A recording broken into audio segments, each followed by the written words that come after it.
इस्लामी calendar का 8वां महीना शोबान का महीना है। इस महीने को रजब और रमजान के माबैन होने की वजह से शोबान कहा जाता है। हजरत आयशा रज़ी अल्लाह तआला अन्हा से रिवायत है कि हजूर अकरम सल्लल्लाहु अलैहि वसल्लम को शोबान का महीना बहुत पसंद था और आप सल्लल्लाहु अलैहि वसल्लम शोबान में कसरत से रोजे रखते थे और अल्लाह ताला की इबादत में मशगूल रहते थे। हजरत मोहम्मद सल्लल्लाहु अलैहि वसल्लम ने इरशाद फरमाया कि शोबान मेरा महीना है और शोबान के महीने में अपने गुनाहों को आंसुओं से धोने का एहतमाम करना चाहिए, जिससे दिल पाक हो जाता है। शोबान के रोजे नफली इबादत है। इमाम शाफी और इमाम मालिक का ये कौल है कि जो रमजान से पहले ही पिछले रमजान की कज़ा अदा करने पर कादिर हो और रोजे न रखे तो उस पर कज़ा और तौबा के साथ साथ हर रोजे के बदले में एक मस्कीन का खाना भी बतौर कफारा अदा करना वाजिब है। इन रोजों का दर्जा फराइज के साथ सुनन मुक्कदा जैसा है, जो फराइज से पहले और बाद में पढ़ी जाते हैं, जो फराइज के नुक्स को पूरा करने में मुआवन साबित होती है। शोबान की 15वीं शब को आसमान दुनिया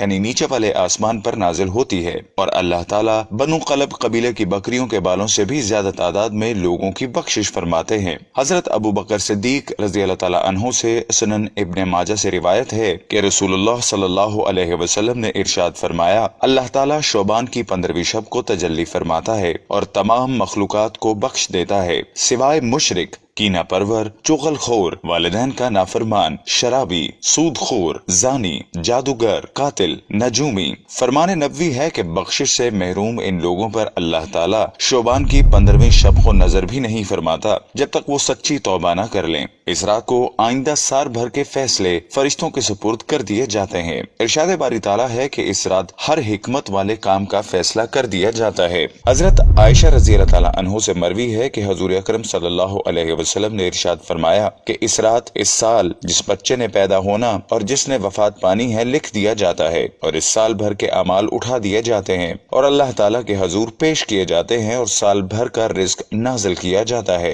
अहादीस बाला से साबित होता है कि 15वीं शब रहमतों और मगफिरों की रात है, लेकिन कुछ बदनसीब ऐसे हैं जिनकी मगफिरत बख्शिश भरी रात में भी नहीं होती जब तक कि वो तौबा न कर लें। अल्लाह ताला इस रात को फरिश्तों को साल भर के अहम अमूर का प्रोग्राम देते हैं। हजरत अली से रिवायत है कि नबी करीम सल्लल्लाहु अलैहि वसल्लम ने इरशाद फरमाया कि जब शोबान की 15वीं शब आए तो रात भर इबादत करो और दिन में रोजा रखो। अल्लाह ताला यानी उसकी रहमत गुरूब आफ्ताब के वक्त नीचे वाले आसमान पर नजूल फरमाती है और अल्लाह ताला फरमाते हैं कि है कोई जो बख्शिश मांगने वाला कि मैं उसे बख्श दूं, है कोई रिस्क मांगने वाला कि मैं उसे रिस्क दूं, है कोई आफियत और सलामती मांगने वाला कि मैं उसे आफियत और सलामती दूं, हत्ता कि सुबह सादिक तलू हो जाती है। हदीस नबवी सल्लल्लाहु अलैहि वसल्लम है कि जो शख्स तौबा करने वाला है जैसा कि उसने कोई गुनाह नहीं किया हो, लिहाजा हम इस फजीलत के मौके पर अपने तमाम गुनाहों की माफी मांगनी चाहिए और जो फौत शुदा इबादत की कज़ा अदा करने का पुख्ता इरादा करना चाहिए और हमें उन तमाम बातों का ख्याल रखना चाहिए जिससे हमारे नेक अमाल जाया ना हो जाएं। रमजान के इस्तकबाल के लिए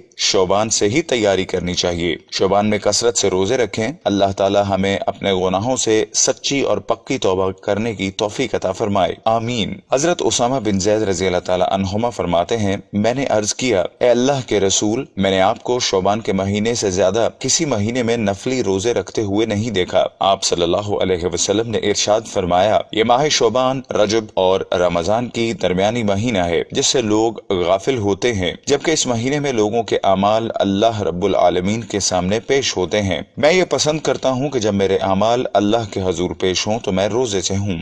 निसाई 23:57। रमजान के बाद सबसे अफजल रोजा। हजरत अनस रजी अल्लाह ताला अन्हु से रिवायत है, रसूलुल्लाह सल्लल्लाहु अलैहि वसल्लम से पूछा गया कि रमजान के बाद सबसे अफजल रोजा कौन सा है। आप सल्लल्लाहु अलैहि वसल्लम ने इरशाद फरमाया, शोबान का, रमजान की ताजीम के लिए। तिरमिज़ी शरीफ। हजरत आयशा रजी अल्लाह ताला अन्हा फरमाती हैं कि मैंने हजूर अक़दस सल्लल्लाहु अलैहि वसल्लम को रमजान के अलावा शोबान से ज्यादा किसी माह में रोजे रखते हुए नहीं देखा। शोबान के अक्सर हिस्से में आप रोजे रखते थे, बल्कि करीब करीब तमाम महीने के रोजे रखते थे। बुखारी शरीफ और मुस्लिम शरीफ। अमल का बारगाह इलाही में पेश किया जाना। माह शोबान की अहमियत और फजीलत का इस अमर से भी अंदाजा लगाया जा सकता है कि इस महीने में बंदों के अमाल अल्लाह ताला के हजूर पेश किए जाते हैं।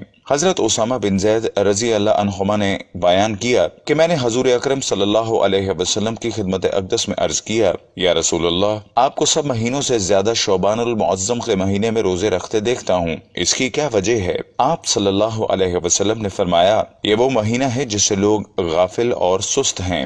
رجب اور رمضان المبارک کے درمیان میں یہ وہ مہینہ ہے جس میں اعمال رب العالمین کے حضور لے جائے جاتے ہیں، لہٰذا میں چاہتا ہوں کہ میرے اعمال اس حال میں اٹھائے جائیں کہ میں روزے سے ہوں۔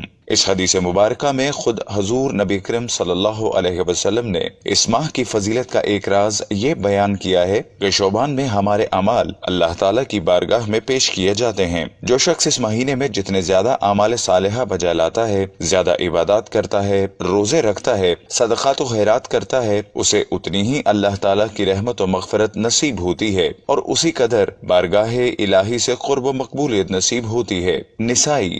ناظرین، اب ہم آپ کو ماہ شعبان کے اہم تاریخی واقعات کے بارے میں بتاتے چلیں۔ ماہ شعبان سے وابستگی اہم تاریخی واقعات۔ شعبان کا مہینہ اسلامی تاریخ میں بہت بڑی اہمیت کا حامل ہے۔ اس میں پیش آنے والے چند اہم تاریخی واقعات درج ذیل ہیں۔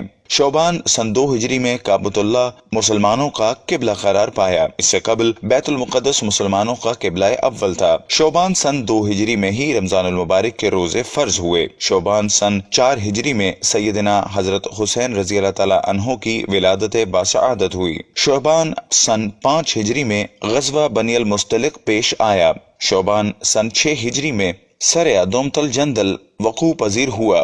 شعبان سن 50 ہجری میں عظیم صحابی حضرت مغیرہ بن شعبہ رضی اللہ تعالیٰ عنہ کی وفات ہوئی۔ شعبان سن 492 ہجری میں صلیبی بیت المقدس پر باقاعدہ قابض ہو گئے۔ شعبان سن 582 ہجری میں سلطان صلاح الدین ایوبی رحمۃ اللہ نے بیت المقدس کو صلیبیوں سے آزاد کروایا۔